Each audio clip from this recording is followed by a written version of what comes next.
Bütün iş yerlərində mütləq şəkildə müdirə xəbər çatdıran bir nəfər olur.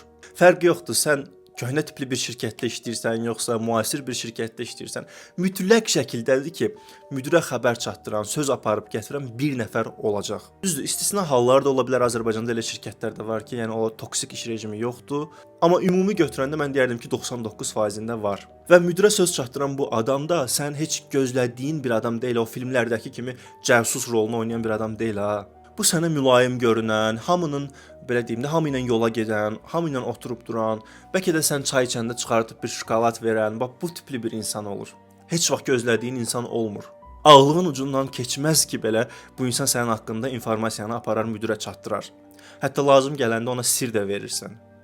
Amma bu sənin təzə xam vaxtlarındır. İşləyə başa düşürsən ki, yox, heç kimə güvənmək olmaz, çünki sən heç gözləmədiyin adam müdirə söz aparıb gətirir.